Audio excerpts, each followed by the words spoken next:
The champagne cork popped like a gunshot in the conference room, and Derek Hoffman raised his glass with the smugness of a man who'd never earned anything honestly in his life. "Maybe next time aim lower," he laughed, his perfectly whitened teeth gleaming under the fluorescent lights as he celebrated his promotion to senior vice president, the position I'd been promised for 3 years. Not everyone's cut out for leadership. The words hit their mark, and I felt the familiar burn of humiliation as our colleagues chuckled awkwardly. Some had the decency to avoid my eyes. Others, like Derek's little coterie of sycophants, laughed openly at my expense. I stood by the window, still holding the rejection letter from HR.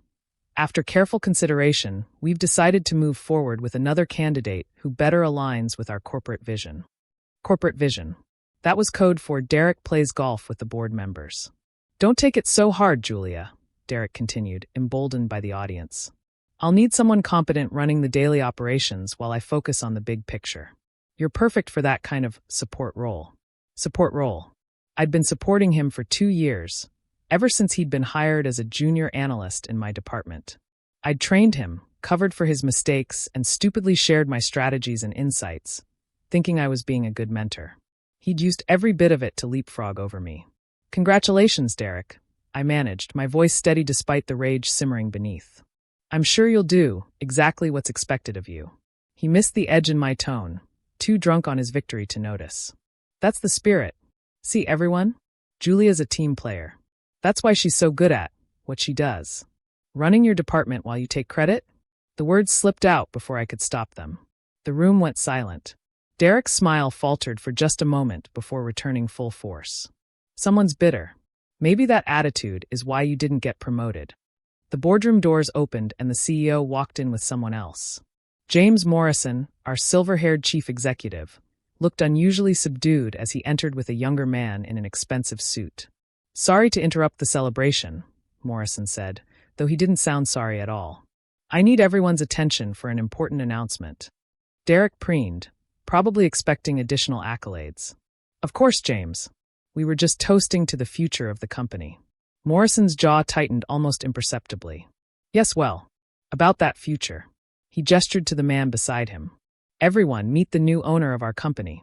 The stranger stepped forward, and my heart nearly stopped. Alexander Stratton. My Alexander. The same man I'd met 3 years ago at a technology conference, who'd pursued me relentlessly until I'd agreed to dinner. Then another, then a year of the most intense relationship of my life. The billionaire tech mogul I'd walked away from because I wanted to prove I could succeed on my own merits, not as someone's girlfriend. He looked exactly as I remembered, sharp cheekbones, piercing green eyes, and an aura of quiet power that made the room feel smaller. His gaze swept across the gathered employees before landing on me. I smiled as I walked forward, watching the color drain from Derek's face. "Mr. Stratton," I said formally, extending my hand as if we were strangers. "Welcome to Pinnacle Marketing." He took my hand, holding it a beat longer than necessary. "Ms. Blake, I've heard excellent things about your work. You two know each other?" Morrison stammered. "We've crossed paths in the industry," Alexander said smoothly, though his eyes never left mine. Ms. Blake's reputation precedes her. In fact, her innovative campaigns were one of the reasons I was interested in acquiring Pinnacle. Derek pushed forward, champagne glass still in hand, clearly trying to salvage the situation. "Mr. Stratton, I'm Derek Hoffman, your new senior vice president. I'm thrilled to." "Ah yes, the promotion," Alexander interrupted, his tone cooling several degrees. "I saw the announcement. Tell me, Mr. Hoffman, what qualifications led to your selection?" Derek launched into his rehearsed spiel about leadership experience and strategic vision, conveniently omitting that every successful campaign he referenced had been my work. I watched Alexander's expression grow, increasingly skeptical. "Interesting," Alexander said when Derek finally wound down. "And these campaigns, you developed the strategies yourself?" "Well, I had input from my team, of course," Derek hedged. "Julia here was particularly helpful with some of the implementation details." "Implementation details?" Alexander's voice carried a dangerous edge. "Is that what we're calling it when someone else does all the work?" The room crackled with tension. Morrison cleared his throat. "Mr. Stratton, perhaps we should discuss the transition in private." "No, I think this is the perfect time," Alexander said. "Since we're all here, let's discuss the future of Pinnacle Marketing under Stratton Industries." He pulled out his phone, scrolling through something. I've been reviewing your company's performance metrics. Interesting patterns. Revenue spikes correlate directly with certain campaign launches, all of which seem to trace back to one person's involvement. He looked directly at me. Ms. Blake, could you walk me through the Meridian Tech campaign from last year? I felt every eye in the room on me. Of course. The challenge was repositioning a legacy brand for Gen Z consumers without alienating their existing base. We developed a dual-stream approach. We? Alexander interrupted gently. My sources indicate you pitched, developed, and executed that campaign single-handedly while Mr. Hoffman was on his third golf retreat of the quarter. Derek's face flushed red. That's a mischaracterization. Is it? Alexander pulled up a presentation on the conference room screen. My presentation. The one I'd created at 3 a.m. after Derek had claimed he was too busy to help. Because this metadata shows J. Blake as the sole author. Every slide, every strategy document, every creative brief. Metadata can be misleading, Derek stuttered. Can it? Alexander's smile was sharp. What about emails? I have dozens here from clients specifically praising Julia's work, asking to work with her directly. Emails that were answered by you, taking credit and rerouting communications. I stared at Alexander in shock. How did he have access to our internal emails? Then I remembered, due diligence for an acquisition. He'd seen everything. This is that. Derek looked around desperately for support, but his allies had melted away, suddenly finding the carpet fascinating. Morrison stepped forward, damage control mode activated. Mr. Stratton, I assure you, our promotion decisions are based on comprehensive evaluations. Yes, I saw the evaluation, Alexander said dryly. Derek Hoffman, excellent relationship building. Translation, plays golf with board members. Strategic thinker. Translation, takes credit for others' strategies. Leadership potential. Translation mail. That's a serious accusation, Morrison protested. It's not an accusation, it's an observation. Alexander moved to the whiteboard, picking up a marker. Let me show you something interesting. Pinnacle's growth over the last 3 years. He drew an upward trend line. Now, let's overlay Julia Blake's campaign launches. He marked points along the line. Notice anything? The correlation was undeniable. Every major spike in revenue coincided with one of my projects. Now let's add Mr. Hoffman's independent contributions. He drew a flat line at the bottom. Derek's champagne glass shook in his hand. This is ridiculous. I'm the senior vice president. Were, Alexander corrected. Past tense. Effective immediately, that position is under review. He turned to address the room. Let me be clear about how Stratton Industries operates. We promote based on merit, innovation, and results. Not golf handicaps or old boys club connections. You can't just come in here and, Morrison started. Actually, I can. That's what ownership means. Alexander's voice was steel. But I'm not unreasonable. Anyone who's earned their position has nothing to fear. Those who've built their careers on others' backs, however. He left the threat hanging. Several people shifted uncomfortably, no doubt wondering what skeletons might tumble out of their closets. Ms. Blake, Alexander addressed me formally. I'd like to discuss your vision for Pinnacle's future. Are you available for a strategic planning session? I nodded, not trusting my voice. This felt surreal, like a dream where your ex-boyfriend swoops in to destroy your workplace nemesis. Except it was happening. Excellent. Morrison, I'll need all personnel files, performance reviews, and project attributions for the past 5 years. Derek, please clean out your office. Security will escort you. You can't fire me. Derek exploded. I have a contract, which includes a morality clause about honest business practices, Alexander said calmly. Claiming credit for others' work violates that clause. Legal will be in touch. 2 security guards appeared as if summoned. Derek looked at me with pure hatred. You planned this. You've been sleeping with him. Careful. Alexander's voice dropped dangerously low. Defamation is also grounds for legal action. And for your information, Ms. Blake and I haven't spoken in 2 years. Her integrity is exactly why she wouldn't accept help when we were together. Unlike some people, she prefers to earn her success. As Derek was escorted out, still sputtering threats and excuses, the room remained frozen. Alexander surveyed the remaining staff. I know this is a shock. Change often is. But I believe in Pinnacle's potential. Potential that's been stifled by politics and favoritism. Over the next week, I'll be meeting with each of you individually. Be prepared to discuss your actual contributions, not your golf scores. People filed out quickly, murmuring among themselves. Soon, only Alexander, Morrison, and I remained. Morrison turned on me. Did you know about this? Did you orchestrate this takeover? How could I orchestrate anything? I shot back. I'm just support staff, remember? Not cut out for leadership. He stormed out, probably to call his lawyers. Which left Alexander and me alone for the first time in 2 years. Hi, he said softly, the corporate warrior facade dropping. Hi yourself. I crossed my arms. What the hell are you doing here?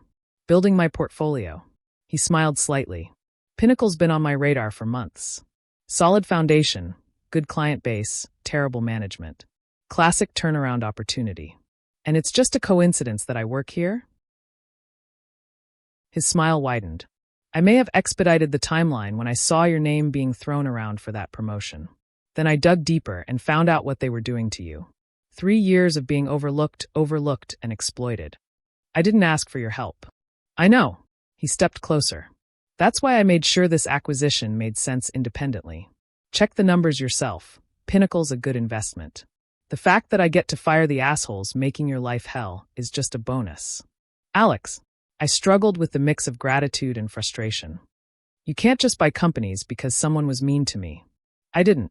I bought a company with incredible potential being held back by toxic leadership. You're the potential, Julia. You always have been. And what? You're going to make me senior VP? Hand me what I couldn't earn myself. Earn. He laughed incredulously. You've earned it 10 times over. But no, I'm not handing you anything. You're going to show me your vision for this company, defend your strategies, prove your worth just like everyone else. The only difference is, now you'll actually get credit for your work. I studied him, looking for the catch. And us? There is no us, he said simply. There hasn't been for 2 years. I'm here as an investor who recognizes talent. What you do with that opportunity is up to you. So this is purely business? The acquisition? Yes. Firing Derek? That was personal. His grin was unrepentant. I really didn't like that guy. Despite everything, I laughed. He was pretty awful. Maybe next time aim lower, Alexander quoted with disgust. What an ass. You know what? Don't tell him, but I'm going to make sure every company in the industry knows exactly why he was terminated. Good luck getting hired when everyone knows you're a credit-stealing hack. That's vindictive. That's justice. He checked his watch. I have a meeting with the board in an hour. They don't know about the acquisition yet. Morrison was supposed to break it to them next week. This should be fun. You're enjoying this way too much. Guilty. He headed for the door, then paused. Julia, that strategic planning session wasn't just for show. I want to hear your ideas. All of them. The ones they ignored, the ones they stole, the ones you were too afraid to share. Stratton Industries is about innovation, and something tells me you've been holding back. After he left, I stood alone in the conference room where I'd been humiliated just an hour ago. Derek's champagne bottle still sat on the table, abandoned in his hasty exit. I picked up a glass and poured myself a measure. To aiming higher, I toasted the empty room. Over the next week, the company transformed. Alexander was ruthless in his evaluation, firing 3 more executives who'd built careers on others' work. He promoted from within, elevating people who'd been overlooked for years. The atmosphere shifted from toxic politicking to cautious optimism. My meeting with him was scheduled for Friday afternoon. I prepared like my life depended on it, creating a comprehensive presentation on Pinnacle's potential. When I walked into the boardroom, he was alone, reviewing files. Ms. Blake, please sit. I launched into my presentation, outlining strategies for digital transformation, client expansion, and cultural reform. He listened intently, asking pointed questions that showed he'd done his homework. Impressive, he said when I finished. One question, why stop at Senior VP? I blinked. What? Your vision is CEO-level thinking. You're not just managing accounts. You're reimagining the entire business model. I don't have the experience. Stop. He leaned forward. That's Derek talking. That's Morrison talking. What does Julia Blake say? I took a breath. Julia Blake says she could run this company better than anyone. Then do it. I'm offering you the position of president of Pinnacle Marketing, reporting directly to me as CEO of Stratton Industries. You'll have full autonomy to implement your vision. The board will push back, they always do. But I have majority control, and I believe in you. Alex, this is too much. It's not enough, he interrupted. But it's a start. You'll prove yourself within 6 months, I have no doubt. Then we'll talk about making you CEO. And if people say I only got it because of our history, let them. You'll prove them wrong with results, just like you always have. The difference is, now you'll get credit for those results.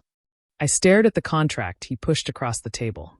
The salary was 3 times what Derek would have made. The responsibilities were everything I'd dreamed of. No strings. I asked quietly. No strings, he confirmed. This is business, Julia. Good business. I signed the contract. The announcement of my promotion sent shockwaves through the company. Some celebrated, mostly those who'd witnessed Derek's bullying over the years. Others grumbled about favoritism, but they quickly learned that Alexander had zero tolerance for such complaints without evidence. Derek tried to sue for wrongful termination. The case was dismissed when Alexander's legal team presented years of evidence showing Derek's pattern of stealing credit. He ended up taking a job at a small firm in another state, his reputation in tatters. Morrison retired quietly, his golden parachute significantly reduced after Alexander found irregularities in the books. 6 months later, I stood before the board presenting Pinnacle's quarterly results. Revenue up 40%. Client retention at an all-time high. Employee satisfaction scores through the roof. Any questions? I asked the stunned board members. Just one, said the lead director. How did you achieve this? By aiming higher, I said simply. And by giving credit where it's due. Every success you see here is the result of talented people finally being allowed to shine. After the meeting, Alexander found me on the executive floor balcony, looking out over the city. Congratulations, Madam CEO, he said, handing me an envelope. I opened it to find a new contract. Chief Executive Officer of Pinnacle Marketing. The board voted unanimously, he said. Turns out, results speak louder than politics. Thank you, I said, meaning it, for believing in me when no one else would. I didn't do anything except remove the obstacles. You did the rest. We stood in comfortable silence, watching the sunset paint the skyline gold. So, he said eventually, now that you're a CEO in your own right, financially independent, and clearly capable of succeeding without any help, would you maybe want to get dinner sometime? I laughed. Are you asking me on a date? I'm asking the CEO of one of my most successful subsidiaries if she'd like to discuss potential future collaborations over dinner. The fact that she's also the woman I never stopped thinking about is purely coincidental. How very professional of you. I have my moments. He smiled. So, what does Julia Blake say? I thought about it. 2 years ago, I'd walked away because I needed to prove myself. Now I had nothing left to prove. Julia Blake says yes. As we left the building together, I passed the conference room where Derek had told me to aim lower. Through the glass, I could see my team celebrating our quarterly success, raising glasses to each other and to the future we were building together. Sometimes the best revenge isn't just success. It's creating a world where people like Derek can't succeed, where talent matters more than politics, where work speaks louder than golf games, and where aiming higher is the only option. And sometimes, if you're very lucky, you get love, justice, and a corner office with a view. I'll take that over a support role any day.